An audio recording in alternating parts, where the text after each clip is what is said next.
2017 campaign season's first mayoral debate. I'm Thor Jurgensen, news editor of the Daily Item, itemlive.com. I'll serve as tonight's moderator and timekeeper. We are grateful to the Lynn School Department, Superintendent Dr. Catherine Latham, and Marshall Middle School Principal Molly Cohen for the use of this space tonight. Allow me to introduce our candidates. Mayor Judith Flanagan Kennedy,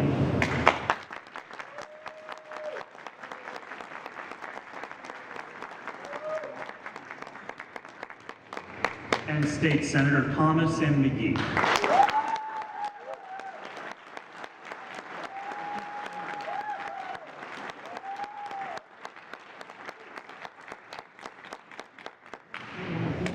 By a flip of the coin, the candidates have determined that the opening statement will begin with remarks by Senator Mcgee.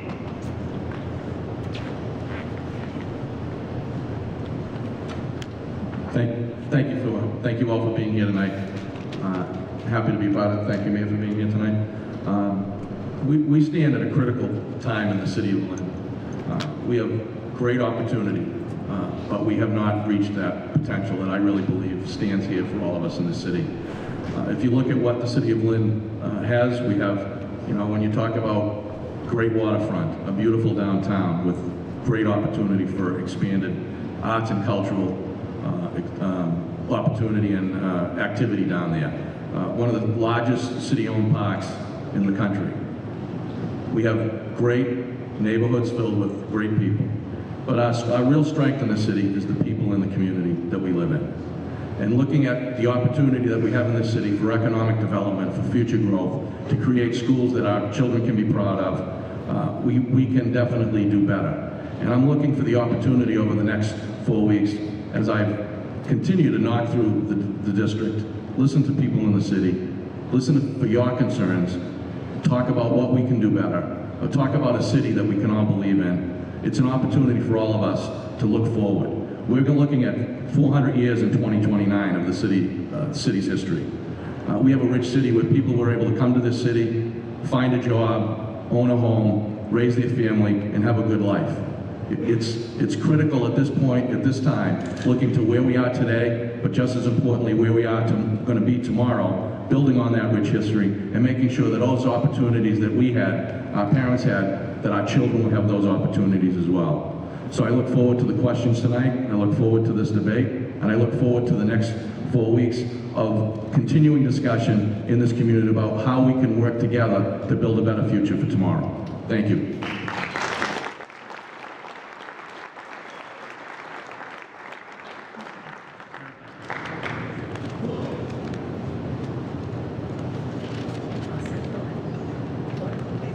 Go ahead. Thank you, Thor, and thank you to everybody for coming to the first debate. I apologize for my voice. I have a little laryngitis. I'm Judith Kennedy, and while I think it's very important to talk about potential and opportunity, I think it is a very good indicator to look at what has been accomplished so far on the way toward achieving those goals and grabbing that potential and that opportunity. Over tonight, you'll hear about some of the things that I have accomplished between 2010 and now in the city of Lynn. The new Thurgood Marshall Middle School that we're sitting in right now, the new Market Basket with 381 new jobs on the former GE site. The Kettle Cuisine Company is coming, bringing over 250 jobs. The Lynn Auditorium has been air-conditioned and professionalized, allowing for the expansion of yearly events from 2 to 3 when I took office to over 60 this year. I've created a tax work-off program for homeowners over 60. I've modernized Wyoming Square streets and the parking lot. I've instituted the reverse 911 emergency notification system. I've provided free, large trash and single-stream recycling toters to every resident, resulting in a tripling of our recycling rate since 2010. I've attracted new restaurants such as Rossetti, Artful, Sullivan's, and Demici's, who specifically said they came here because of the success of the auditorium. I've purchased a new engine, a new tower truck, a new ladder truck, and a new ambulance for the fire department. I have increased minority representation on city boards and commissions. I've installed ball field lights at many of Lynn's parks. I've installed splash pads at Flats Pond, Kylie, and Neptune Boulevard parks. I've erected Lynn's first wind turbine. I've redeveloped 27 Central Square into the vault, and I do have some more. Hope I will get to share those with you in the upcoming hour. Thank you for coming.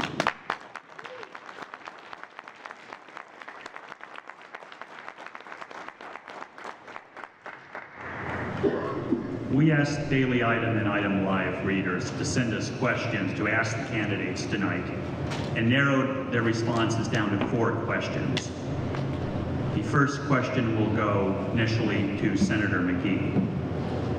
Given the national focus on immigration and immigration and customs enforcement operations in cities around the country, including Lynn, are you in favor of sanctuary city status for Lynn? Thank you, Thor. I think what we need to focus on is public safety. Sanctuary cities discussion continues to go on. Sanctuary cities, the name sanctuary cities has no legal standing.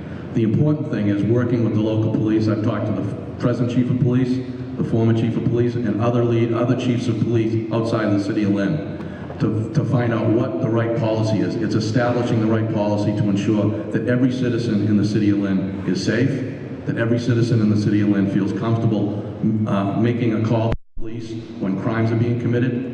That's the key piece of what we need to do, create the right policy. We need to ensure that every criminal in this city is arrested and prosecuted. And we need to ensure that there's enough police on the street to make that happen. The Lynn police are not legally required or legally bound to do immigration law. They need to be focused on arresting criminals. That needs to be the focus. That needs to be what we need to do. And I think trying to make a determination of what is or isn't a sanctuary city misses the point.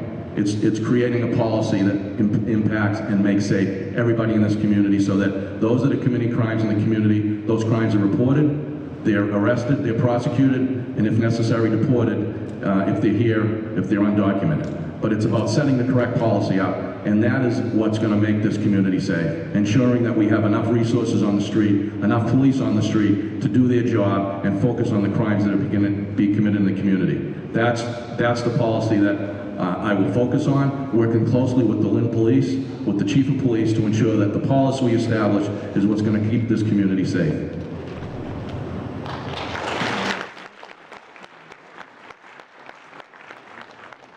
Can we read the question, Mayor, or you're all set? No, I understood the question. And it's really funny because that's one of my questions to Senator Mcgee, but one of the things I'm going to point out is in the newspaper when he was asked about that, his answer was, it's complicated. It was not a yes or no answer, and I think the citizens deserve to know where we stand, yes or no. Of course, the city of Lynn is not going around rounding up people who are undocumented. In fact, I worked with Police Chief Kevin Coppinger to adopt such a policy where we want the victims of crimes to come forward. First of all, let me answer the question before I do the same thing I just suggested that the senator did.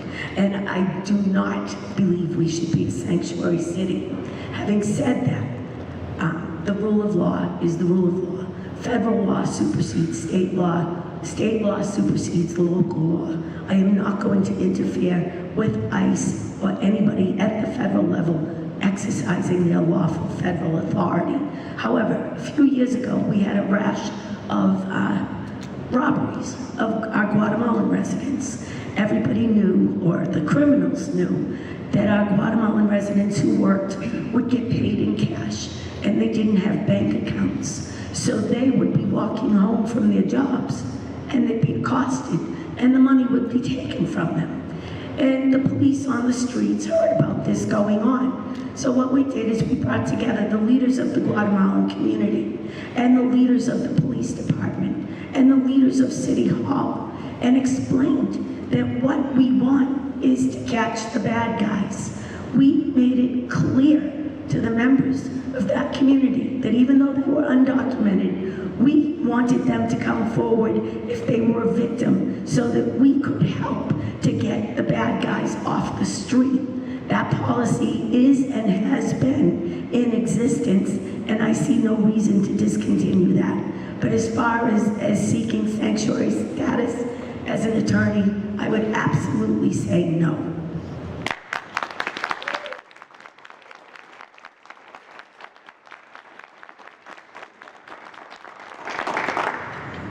There have been 12 homicides in Lynn to date this year, and the city is close to setting a record for homicides. Beginning with you, Senator Mcgee, what is your plan to reduce violence in Lynn? I think what we need to do, and again, as the mayor said, the policy, I agree with the policy the city's established. It's up to the federal government to enforce immigration law. It's up to the local police to work with the people in this community to ensure that they're safe and they're willing to support crimes. Calling it a sanctuary city or not does not reflect the policy that we both agree on. In terms of the police, we're facing a financial crisis in the city of Lynn right now. The audit that came out earlier this year reflected an $8.5 million deficit, possibly over the next 4 or 5 years. The challenge is with the diminished police force, we really have a real challenge in terms of addressing all of the public safety issues in the community. We should be at 220 police officers, 200 is a goal, we're well below that. And what we're facing is a real financial crisis to make sure that we get police back on the street. As police are retiring, there is no police class right now, and police officers are not being filled into positions that are need to be filled.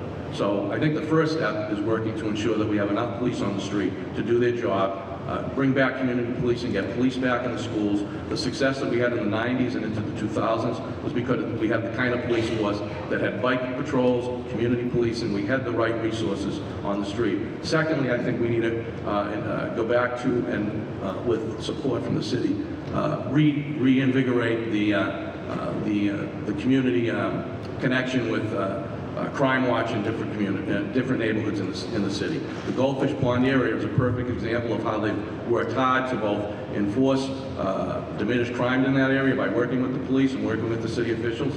Secondly, they've been able to keep that area clean and engage the neighborhoods. I think we need to work closely with other neighborhoods throughout the city, not only in the neighborhoods, but to be able to bring neighborhoods together to enforce and work together on Crime Watch, and just as importantly, to bring those neighborhoods together to work in connection throughout the community. So it's bringing more police on the street, stabilizing our budget, which is, I think, continues to be a real challenge, and making sure that we work with the people within the neighborhoods to be both part of a crime watch, involved in what's going on in the neighborhood, and working with the city officials to ensure that we can focus on what's happening and the violence that's happening in the city. There's some great things happening with Stop the Violence, which is a growing organization in the city with young people and members of different community groups around the city. Those are working with Shannon Grant, the youth job, so many different things we can do. But getting police on the street is a key factor in the success of bringing down that violence.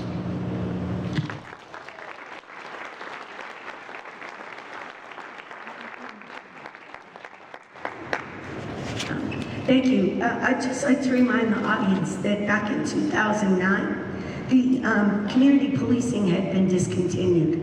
The SROs had been discontinued. The Student Police Academy had been discontinued. I brought all of those back in the early years of my administration. I've had to take them off the street as my ability to fund the police budget has diminished each and every year. This, I'm sure you've heard me say this before, is because of our requirement to meet net school spending every year. I'm not going to go into the details of how that's calculated, but when I took office, the school budget on the city side was $107 million.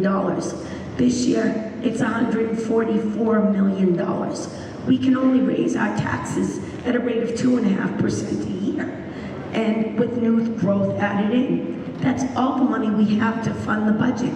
So, in order to meet the net school spending requirement, gradually I've had to disband the Student Police Academy and put those officers back out on the street. I've had to disband community policing, put those officers back out on the street.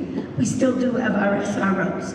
Now the 12 homicides has been an anomaly, and that is, in fact, there was a study in the item about a month ago that tried to figure out the problem. The suspicion is that this is the drug wars and turf wars amongst the drug dealers. So I agree, we need more police. I recently told the chief of police to apply for a COPS grant, which bring us 8 or 9 new police officers. The deadline for applying to that was July 10th. Our application is in. I have not wanted to announce yet that we're getting 8 or 9 new officers because I haven't heard whether our grant application has been approved or not. But I absolutely agree that we need more police on the streets. The only way we're going to be able to do it under this budget is to get a grant whereby 75% of the policeman's salary will be paid over the first year. But that is in the works. I hope to have an announcement for you very soon.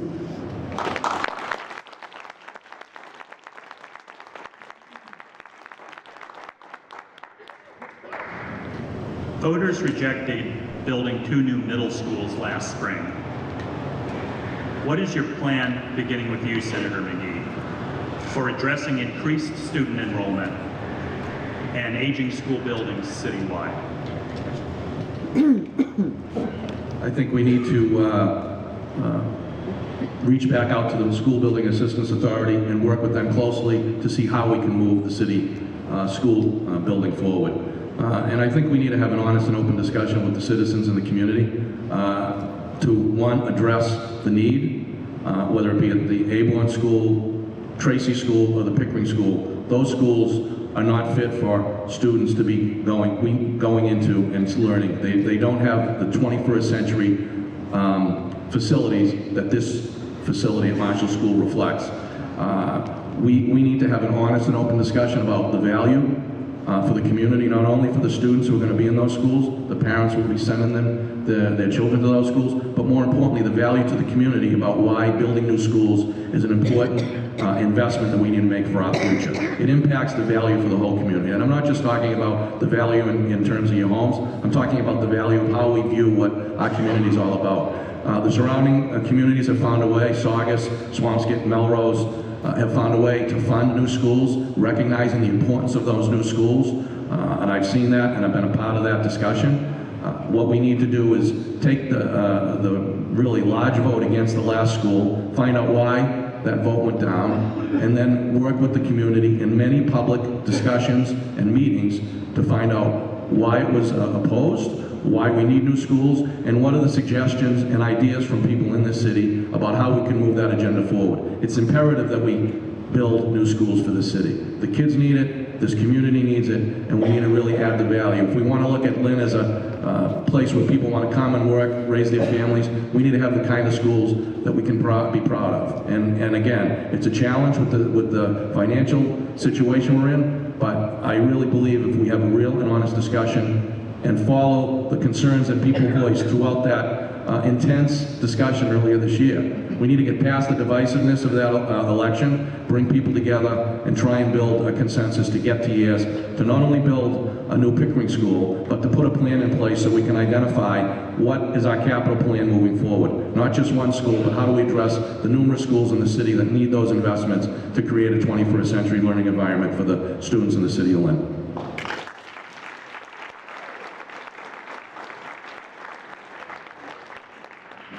I did not send these questions to the item, but that covers part of the second question I have for Senator Mcgee, so we're going to revisit that one too.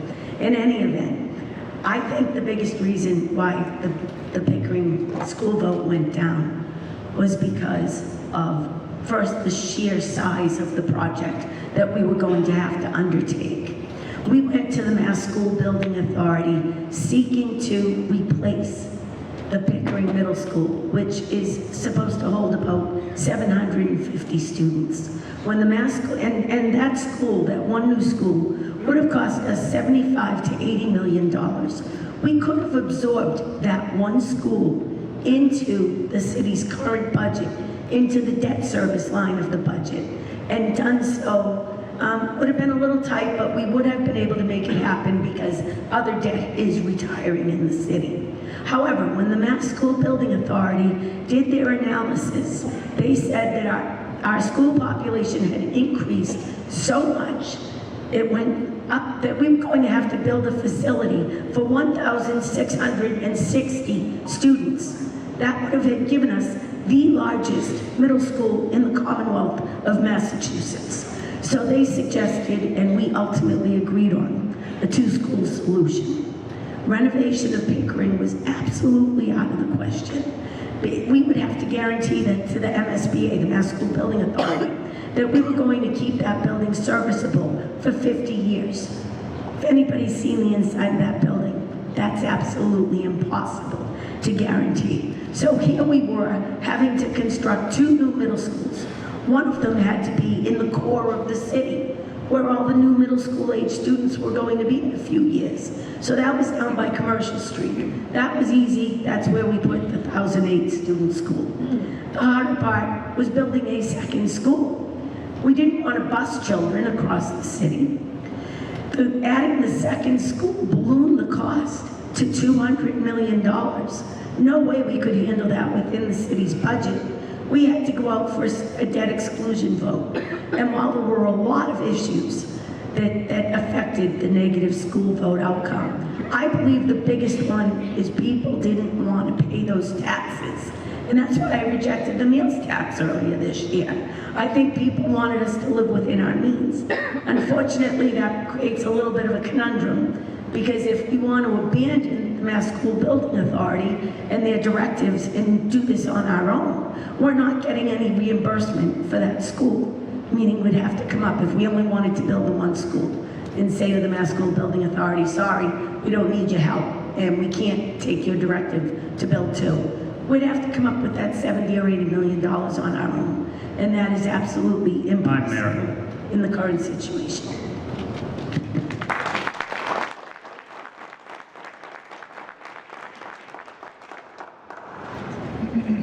Lynn's business community has made a strong case for creating a city planning department. Do you favor that move? And please explain why, beginning with you, Senator Mcgee. There's been a number of different reports that have come out reflecting the real challenges the city faces on economic development. And no matter who is looking at the problem we face, the number one issue and suggestion is that we create not only a city planner, but we really need to create a planning department. And if you look at the successful cities around the Commonwealth, whether it be Lowell, Hingham, the towns and cities, Lowell, Hingham, some of the other communities, they have a vibrant and full and functioning planning department. I think that's a number one, that has to be a number one priority. For us to really create a future plan, regardless of what the master plan that we have on our waterfront talks about, no matter what we think about happening in some of the neighborhoods, how do we develop our zoning? What is the right plan for the downtown? How do we engage people in the neighborhoods throughout the city? We need to have a plan, but more importantly, we need to have a planning department that help us move that plan and move that idea forward. It can't be, let's put this project in, let's put that project in, without a real connection and development of a plan. So I think, again, recognizing the financial crisis the city faces, but if we really want to see the city move in a direction that we need it to move in, we have to create a professional planning department that will allow us to take advantage of the great resources we have here and the great opportunity. And we can't make it happen without a planning department. Again, if we look at other communities, I think you need to look to best practices, look how they've done it, look how they created the department, look how they've been able to take advantage of their special resources, and you see a professional planning department in every one of those communities. If you go around to the gateway cities around the Commonwealth, and you look to Lawrence and Lowell and New Bedford and Fall River, and then you come back to Lynn, Lynn has more to offer than any of those communities. A great waterfront, a harbor, a beach, great neighborhoods, 2,200 acres of second largest parkland in the country. We have a lot of things we can do here, but without a professional planning department, we've been stalled in terms of our ability to create a real overall plan to develop the downtown, the waterfront, but more importantly, to create a plan that works for every neighborhood in the community. I think that's has to be one of the #1 priorities moving forward.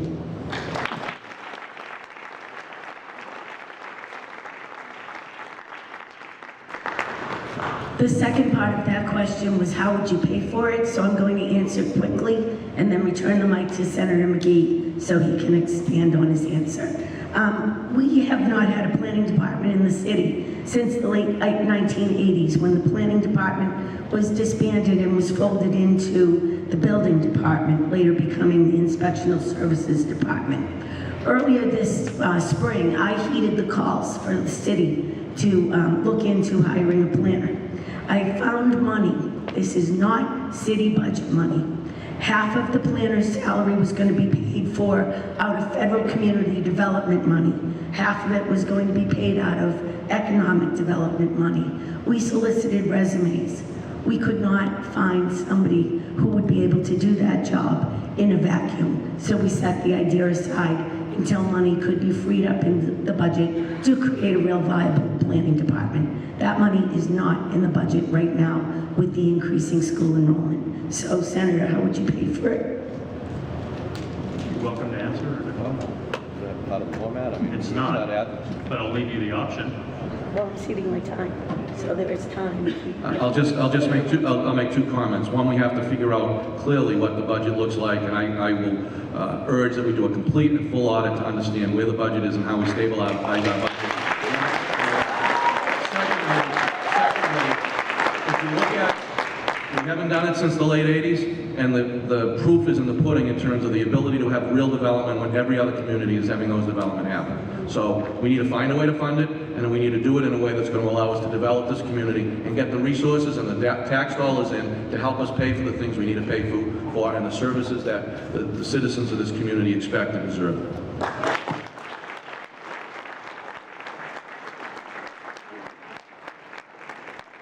Senator, given our divergence from the script, did you have a question in turn on this question that you wanted to ask the mayor? I'm fine with the format, so we can move forward. Very good.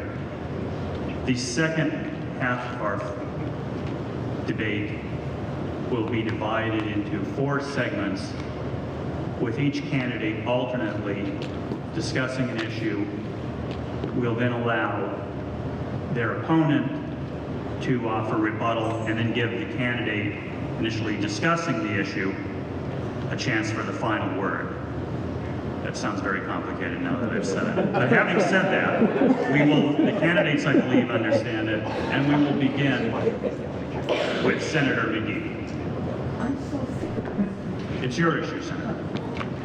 It's my issue. Great. I guess I get to go first. Every question, Thor? I'd like to get back. I think the key piece is one of the real challenges the city faces is our budget. And the audit earlier this year, again, as I was saying earlier, laid out a real substantial problem with our budget. $8.5 million deficit over the next 4 or 5 years with substantial issues that the city faces. That wasn't a complete budget. It was probably about a half budget. I think we need to do a full forensic budget audit to understand where the city and what we're facing and how we can move forward on that. I'd like to, and in addressing that, I'd like to get into a little bit the reality of the funding that happens both from the state and from the city perspective. Because I know that was brought up earlier into the school, net school spending or the school funding and how that works. Over the course of the last 8 years, and I know that the mayor talked about the school budget in fiscal 2011 was $114 million school funding from the state, $114 million. This year, it's $160 million. Again, $160 million is coming from the state for school spending, Chapter 70, directly to the city for school spending. That's a $5.5 million increase over the last year, and over the last 8 years, from 2011 to 2018, that number has been, at the lowest point, a $4 million increase. So the dollars that are coming on the school's spending side have clearly been provided in terms of the growing population in the city of Lynn. That actually plays out to $1.1 billion that the city has gotten over the last, from 2011 to 2018, for school spending, for schools from the state. We recognize in the legislature that there's challenges that many of the communities face. And in 2009, 2010, 2011, as we dealt with the greatest recession since the Great Depression, and as a member of the Ways and Means Committee, one of the top priorities, I know not just for myself, but the legislature, was to ensure that we would fund local aid as our top priority, and to continue to keep cities and towns harmless from the complete loss of dollars that we saw in the Commonwealth. And that was something that we continue to do, and to provide those dollars.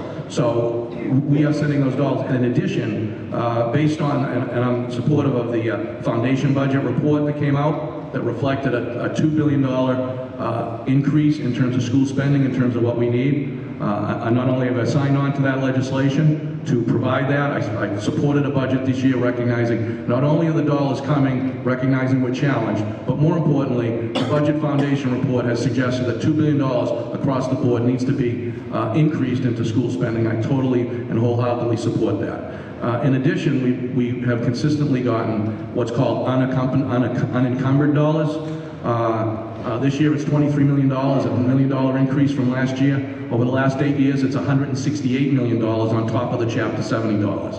So the question I think that is out there is, why are we continuing to flounder in terms of our budget? That's why I feel strongly that a full audit to reflect on how the money's being spent, where are the challenges, how come we're facing today a 2.9% revenue growth and a 3.2% expense growth. There's real challenges, but we need to understand that. There's a lot of money coming back from the state. There's a lot of money that's focused on the city of Lynn, but obviously we're being challenged. We need to understand what that budget challenge is before us, and that is something that I think, number one, that has to be a number one priority. What does an audit show? Where are the dollars going? And why are we continuing to look at $8 to $10 million deficits over the next 3 or 4 years? So those are all, I think, important issues that we as a community need to discuss, talk about, and I think in a completely transparent way, lay it out to the voters in the community, the citizens and the taxpayers, about what our budget looks like, what are the drivers on the costs, and how are we going to deal with that, recognizing that the state has continually working, again, as I've worked hard, to ensure that dollars are coming back to the community.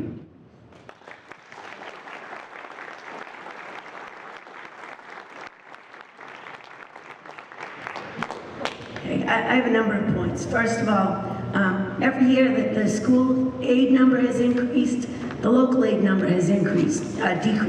So it's a little bit of a shell game whether the money goes to the schools or it goes to the city side, because they are treated as two separate pots of money in local government. So when the schools get more money, that's less money that we have to fund from the city side of the budget, but in turn the city side is getting fewer dollars from the state. So it all comes out in the wash, I would say.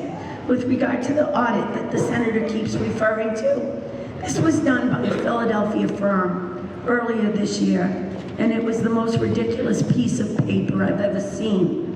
It suggested that we had no raises through FY22. That is a physical impossibility, a fiscal and physical impossibility, because there are mechanisms within the Public Safety Department whereby if we reach an impasse in our budgeting, then we have to go to something called the JLMC, the Joint Labor Management Conference. I actually ended up at the JLMC with the firefighters this year because I couldn't afford to give them the raise that they were seeking. And once the JLMC issues a decision, the mayor is bound by that decision. In the history of the JLMC, there has never been a 0% award in total for any public safety union. So their idea of no raises through FY22 is impossible to implement. They also suggested that I impose 25 to 30 layoffs immediately. I don't know how we could do that. I couldn't do it to the fire department. without breaking the minimum manning clause. We all know what the police department looks like. DPW's numbers are down substantially. Where was I gonna find 25 bodies to lay off? The other problems that we have with the city budget. First of all, we are transparent. The budget is online, and I'm the first mayor that put that budget online. So you were all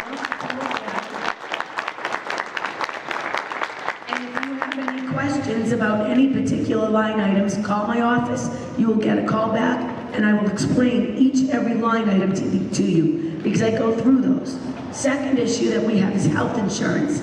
Our health insurance costs have gone up dramatically each and every year. 9%, 11%. Again, that affects net school spending, because we count a certain amount of money of our health insurance costs to net school spending. And that's where we got in trouble with the net school spending in the first place, because we were doing it every year since 1993. And in 2013, we were told, oh, you can't do that. And by the way, because you did that last year, you have a $5 million deficit. And it just snowballed from there. I'll explain that again if anybody would like to. I'm going to rein our time in a little, Your Honor. Okay, I'll talk about the rest Final of the word on the stuff. subject? Did you have any final word you wanted to add? Go ahead. Go ahead. And can you give us 1 minute warning so we can wrap up with Sure. some of the important points we might want to make? Absolutely. All right, thank you. I'd just like to get back to the audit. There was a whole list of things that this was suggestions. It was not you had to do one or the other. But the reality is the audit reflected that the city is in steep and troubling financial situation. So I understand that there's decisions you can make. I understand that there's some that are probably you're unable to make, but the reality is we need to face the structural deficit the city is facing and make decisions based on that, bringing people to the table to make those discussions. And I would again reflect that the local aid has continued, you can look at the numbers, has continued to go up, both in school spending as well as unaccompanied dollars, and that doesn't include grants, federal dollars, and everything else. We're starting off with $183 million this year from the state, just in those two line items alone. So again, I think we need to look at the audit, and we need to find a way to understand what it means, and then where do we go from here to stabilize the budget and move forward so we can provide the services that the citizens expect.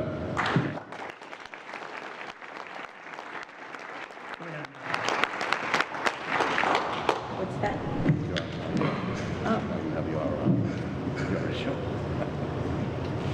All right, much of the money that was spent on the schools over the last few years don't count to our net school spending. This is how silly this formula is. When we had to take properties by eminent domain to fund the middle school, the $3 million we spent on the eminent domain process didn't count to our net school spending. When I built 2 new portable classrooms for Tracy, they were bursting at the seams, for $250,000, that didn't count to our net school spending. When I looked into leasing space to add some classrooms so that we could fit the 2,600 new students that came into the schools over the last several years, we couldn't do that. Because if you're gonna lease for beyond 3 years, it doesn't count to our net school spending. What that means is all that money either has come from or would have had to come from the city side of the budget, which would mean 1 less police officer. 1 minute, Your Honor. Etc. Thank you. Let's move on to the issue you'd like to raise. We'll get back to it. What issue would you like to raise now? Me? How do you? Well, I'm going to go back to the sanctuary city thing because it suggests something that I've noticed. As a constituent, I'm not speaking as a candidate, I'm speaking as a constituent of Senator Mcgee's, is that sometimes when I look for an answer, a direct answer from him, I'm either getting an ambiguous answer or I'm not getting an answer at all. And the first issue that came up for me was the issue of sanctuary cities. When he was asked about this, to me, it's very clearly a yes or no answer. And I have not yet heard a yes or a no, so this is a very simple question. You said in the paper, Senator, when asked if Lynn should become a sanctuary city, it's complicated. However, you are a co-sponsor of Senate Bill 1305. You can look this up. This is a bill to make Massachusetts a sanctuary state. Now, by definition, a city within a sanctuary state would be a sanctuary city, right? So is the answer yes or no, or it's complicated? And then would you please explain? Thank you. I have signed on to the Safe Communities Act. I think it's an important piece of legislation because what's happening is this, whether you call it a sanctuary city or not, that is not the issue. Again, I said it earlier, it has no legal standing. The question is, how do we develop the policy in the community that makes sure the community is safe? And the Safe Communities Act addresses that issue so that local communities do not have to deal with this divisive issue. You said earlier, Mayor, that you worked with the undocumented community, with the police. I totally agree with you on doing that, so that they don't feel conflicted about calling the police to ensure that crimes are being reported. Creating the policy that works for this community, working with the police, whether we call it a sanctuary city or not, I think is not the point. It's what is the right policy that we should establish. And I would agree with the policy that you've created in this community. You've made sure that people are going to call committing crimes. I was well aware that Guatemalans were being robbed. They need to feel comfortable and confident. And so I agree with your policy. What we call it, I could call what you're saying the city is right now, that you pretty much have created a sanctuary city, and by creating those policies. Again, the word does not mean anything. And if you look at the legal standing does not have any standing. So we could say that the city of Lynn is a sanctuary city and create policies that allow undocumented, like Guatemalans, when they reported the crime, they could be then taken into custody and sent to the taken out on immigration violations. That's up to the federal government to do. It's up to the federal government to come in. And I just want to be clear, regardless of what we call it a sanctuary city, regardless of what the policy is, it does not prevent anyone, it doesn't mean that you can come here and commit crimes and you're going to be protected. And that's, again, that's the policy the city currently has. What it does mean, in terms of the policy, is that people feel confident reporting crimes, and whether they're undocumented or not, that they feel safe calling the police, and that we're focusing on the criminals that are committing crimes in the community. If the federal government wants to come in, and again, I'll be clear on the legislation, does not violate any federal laws and does not prevent the federal government from coming in and making arrests, from ICE coming into the city and doing their work. That's the federal government's responsibility. They can come in and do that. The local police need to be focused on arresting criminals. So if you want to say we call it a sanctuary city or not, the reality is it's creating the policy that's going to make this community safe, working with the police to ensure that they can do their job, and they know that when a crime's committed, they're going to make sure that crime is reported. Since President Trump has been in place and this issue has been part of the larger discussion, the city of Boston is seeing a 7% reduction in reported crimes. That is not making the community a safer place. So we can go back and forth about what we want to call it. I want to see the city embrace a policy, and I think I want to credit you for doing that you have created a policy that makes sense for the city. 1 minute, and I would continue to support that policy.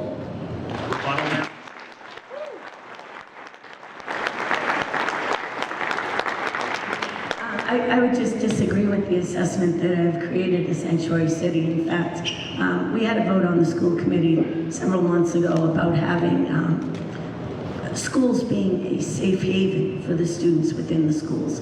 And I was mostly on board with the proposed policy because it, in fact, embodied what the federal law already stated. But there was one part of it that the school committee, or the drafter of this proposed policy, that I had a real problem with.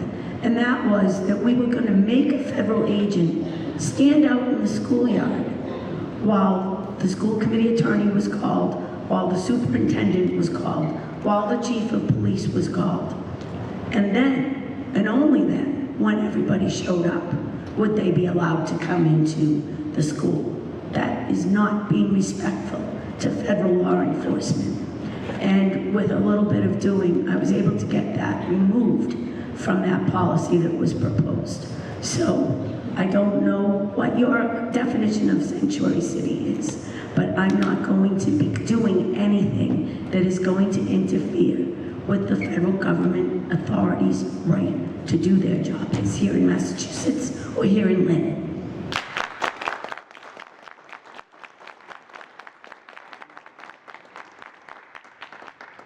Your issue, Senator.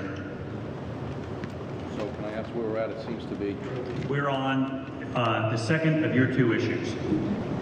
And then the mayor will have a topic. Did you explain this?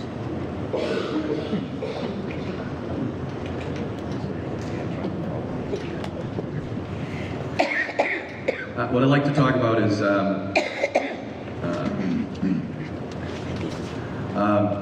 as I had a chance to go around the city, both knocking on doors and getting a chance to meet with people, I consistently hear that the city is gridlocked, that pedestrian safety is really at a premium, whether it be in the senior sections of the community where there's a lot of senior housing, and I've had a chance to see the cars flying by, whether it be down by Wall Tower, St. Stephen's, or any of the other senior centers in the community where I've had a chance to talk to the people in the city. In fact, when I was at Lynn Classical recently talking to students, one of the questions, which I was kind of surprised at, is what are you going to do about the traffic, particularly in the morning? The city is in a real challenge. We have troubling infrastructure. We have a traffic system that is not working.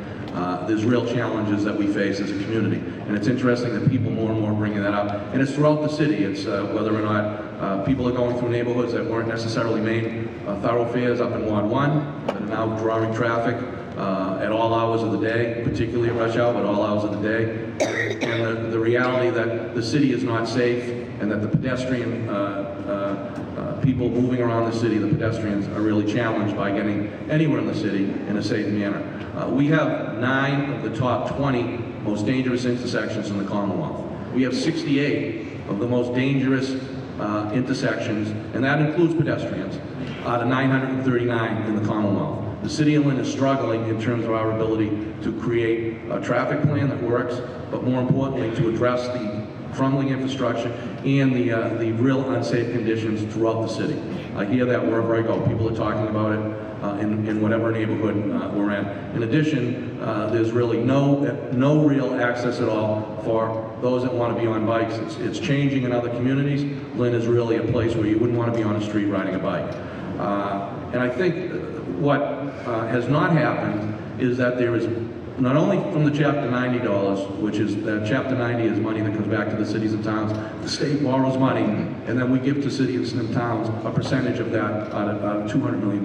This year, the city got $1.5 million. But there is money available that the city is not pursuing, and that's through a process called the TIP process. And there are other communities that have numerous projects that are submitted to try and get those dollars into the community to address infrastructure needs, needs of most dangerous intersections. Those dollars are available, and the city is not pursuing those dollars. If I'm elected, one of the first things I'm going to do is start to put some of those projects on the table. Why does that make sense? Because Lynn checks off so many of the boxes that would bring us to the top of the list. And at the end of the year, there's always money available for some of those projects through this TIP project. We're a social justice community, which means we have low-income neighborhoods. We're a gateway city. We have some of the most dangerous intersections in the Commonwealth. Those boxes alone bring us into the mix to get extra dollars from this process. It's federal and state dollars. Surrounding communities have taken advantage of that. Lynn is at the bottom of the list. So I think not only do we, and again, recognize we have a financial crunch at this time, the key is finding dollars that we know we can get from the federal government and the state government, putting those plans on the table, whether it be for a large project, a medium project, and a smaller project, taking a look around the city, how we can create that, doing a traffic study of the whole city, so we understand are the traffic lights working properly, how is the traffic flowing, how can we make those improvements, because if we want to get investment into the community, and we don't have a transportation system that works, it really puts a roadblock in front of those developers that want to come in and try and create, one, invest those dollars, but two, make sure that they get a return on their investment. So I think it's one of the #1 priorities. That'll be something I do early on in my administration, if I'm elected in November, to start to take a look at getting those dollars, maximizing the dollars that are available, that right now the city of Lynn is not pursuing, and I really think that we would be able to get some of those dollars. And again, if you look at cities like Beverly and Watertown, all of the surrounding communities, they are taking advantage of it. Beverly right now has $22 million in projects, in terms of projects they have proposed through this TIP project. Lynn is at $4 million. We can do better.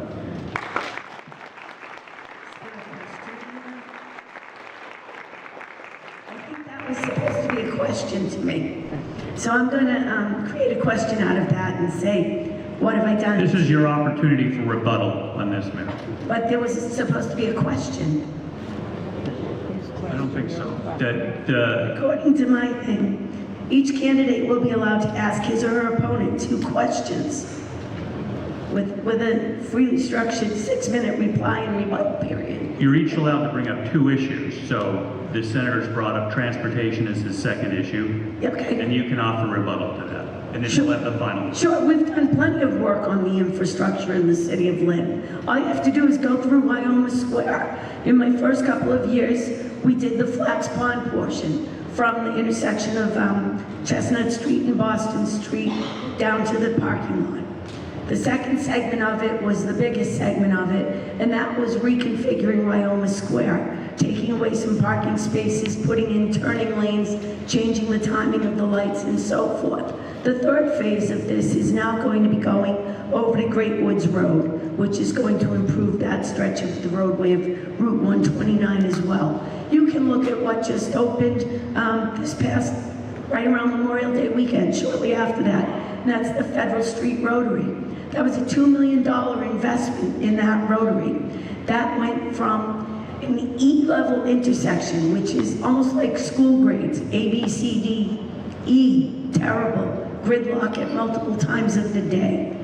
The traffic engineers suggested a rotary for that intersection to keep the traffic flowing. My first thought was, are you crazy?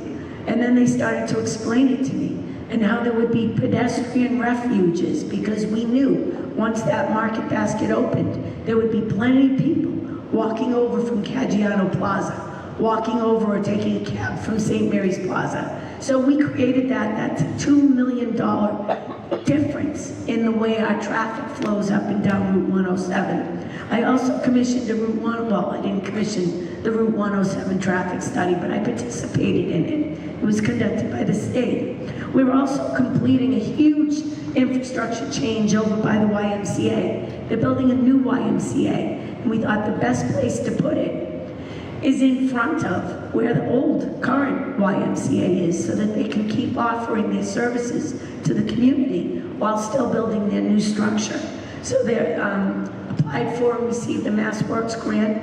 We have granted, we the city of Lynn, have granted that portion of Wheeler Street, and they will be building there.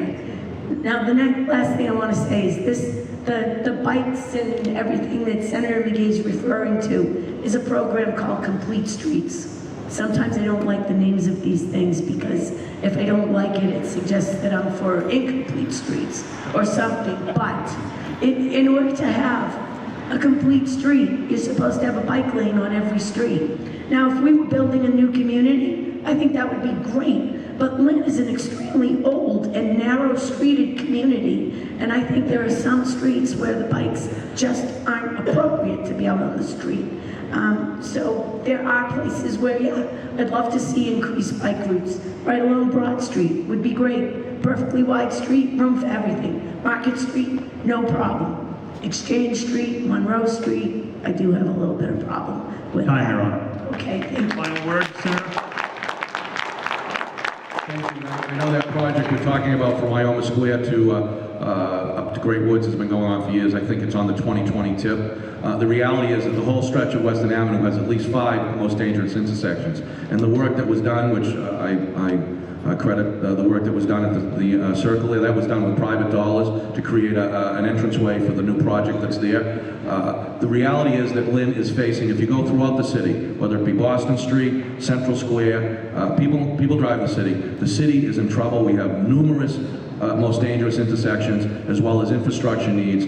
Those dollars are available. We need to be pursuing those dollars. We are not pursuing those dollars. In terms of the bike path, other communities have figured it out. Complete streets are being implemented in Everett, in Chelsea, in Saugus, in Revere. Communities have similar efforts, a very dense community. Bike to the Sea has happened through 4 communities. It hasn't happened into Lynn. We can take a look at it to try and start to build on that. Doesn't mean we're going to put bikes throughout the city. Complete Streets is an opportunity for us to change the dynamic in this area. And if the Mass Works grants, which we're waiting for approval on, which also would be part of that project of the YMCA. Part of that plan is to create complete street program there. So there is bike access, there is opportunities for pedestrians to be safely through that area, and it's exciting to think that those two intersections with state dollars are going to be improved. But we can do much better. There's more dollars available. We're not taking advantage of it. And if anybody in the city drives around and thinks we're in a good state, we are not. We have a long way to go, and we need to work together to find a solution, and we need to find the dollars wherever we can get them to make those kind of opportunities happen.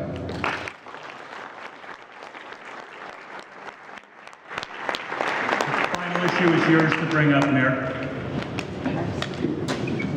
Okay, I just want to go back to the middle school situation again. Senator Mcgee, to the best of my knowledge, was not quoted on a position on these two new middle schools until March 20th, in the March 20th item. Now, as all of you may recall, the first vote was scheduled to take place on March 14th. And again, as a constituent, I did not know where he stood on the issue of building these two new middle schools. He didn't take a stand. I think all of you know I was in favor of the middle schools, advocated and tried to promote the vote and get it passed. There was nothing that I saw, and please correct me, Senator, if I'm wrong on that lack of a public statement. However, on March 20th, 6 days after the vote was scheduled to take place, and 1 day before the delayed vote actually took place, the last two sentences in an article that was generally about go ahead out and vote tomorrow, in the last two sentences, the mayor said, I hope that wasn't a Freudian slip. The senator said that he supported the vote for the two middle schools.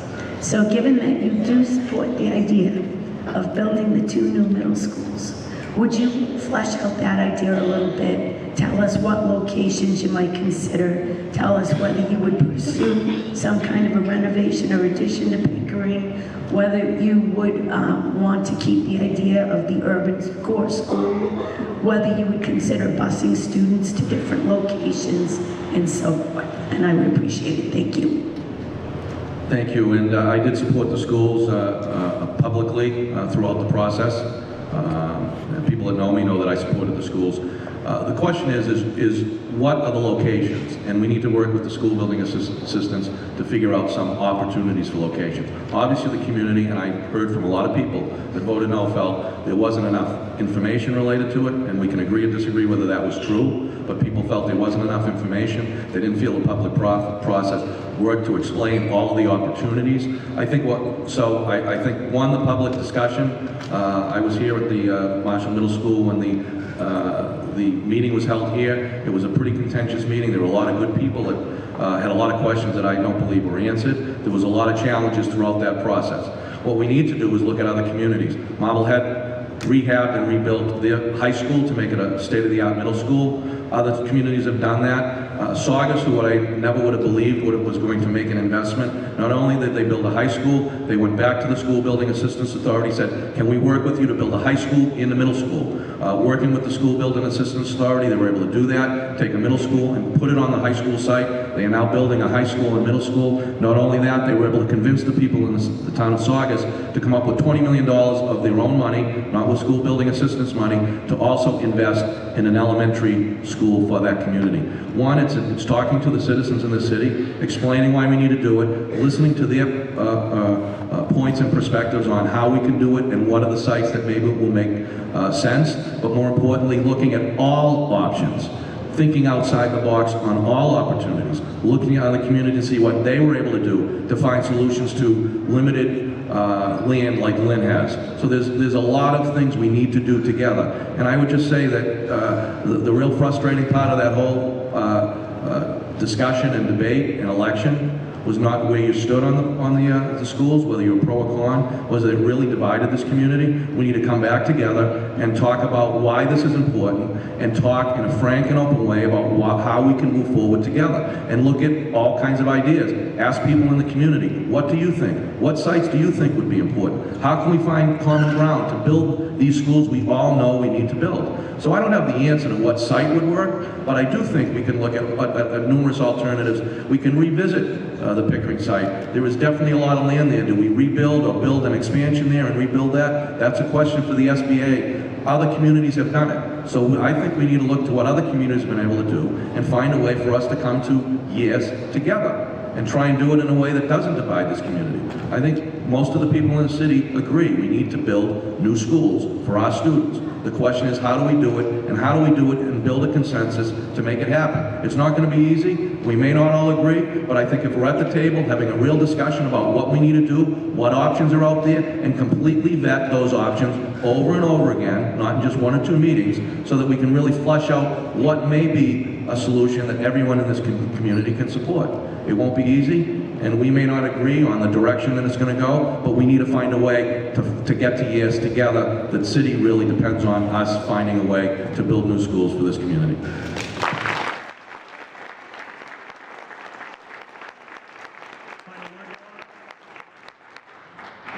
We had 3 public hearings. We walked sites with the architects and the project manager. We scoured wards 1 and 2 looking for property. We analyzed each of them. We had 3 public meetings. We explained in each of those 3 public meetings why we had to reject certain sites as viable places for the middle school. And that's how we ultimately ended up with the Parkland Ave site. But as much as it's important to bring the community together and get their input, at some point, the leader has to take a stand and say, yes, we're going in this direction. I can guarantee you there will not be 100% consensus on a middle school site. It just, people don't want it in their backyards to a large extent, and that creates an issue. But at some point, a leader stands up and says, this is where we will have it, and this is why I have chosen this place. And again, I'll just go back to the rehab of building on the Pickering School property. There's not enough land there to recreate it. It was built as a junior high school, not as a middle school. And if they're going to get funding from the MSBA to make those renovations, we'd have to guarantee that that building would stay in service for 50 years. So while it sounds like a cost-effective way of modernizing the middle school, it simply will not happen in Pickering's case. Thank you.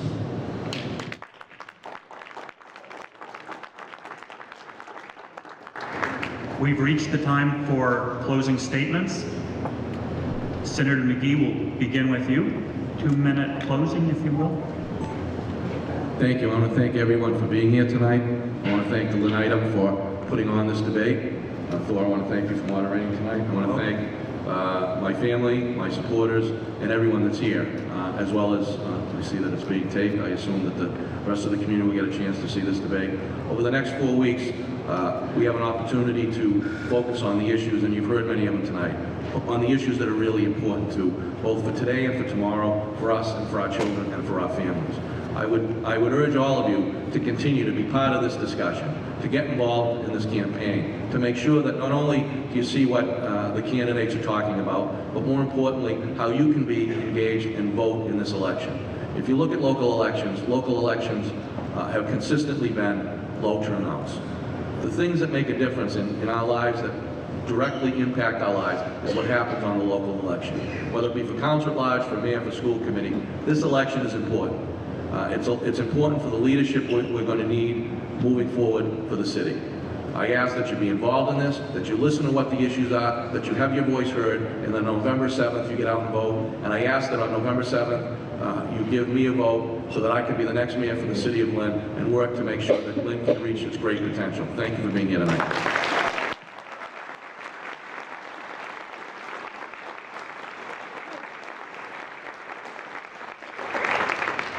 I would also like to thank Thor and the Item and itemlive.com for sponsoring this debate, Thor for moderating, all of you for participating. I can't tell you how much easier it is to have a debate like this and a discussion when we can look out and see the faces of some really interesting people. I think the Senator and I agree. Community engagement is so important to both of us and in the jobs that we do respectively here. I just want to finish my list that I started in my opening statement, and then I'll really close up. So I left off with the wind turbine. I redeveloped 23 Central Square into the vault, which is 49 new market rate housing units. I stabilized the residential tax rate, presided over a 23% increase in home values from 2010 to the present. I put all the major city contracts out for competitive bid. I have had no layoffs of city employees in 8 years. I've achieved functional zero for the number of homeless veterans in Lynn, and we were the first city in Massachusetts to do so. So all of you, again, as the senator said, first of all, I'd like to thank you for keeping this a really informative and a debate that has been on a high level and not on any kind of I've been through some debates that have been less than elevated, and I have to say this is not the case tonight, and I truly appreciate that. And to everybody, it's essential that you get out and vote on November 7th. We are going to be having 5 more debates. I hope you can come to those as well. I hope you will be able to bring friends, because as I said, 10 seconds, Mayor. Nice to see a packed house, and I appreciate your time, and I would ask that you consider a vote for me, Judy Flanagan Kennedy, November 7th. Thank you.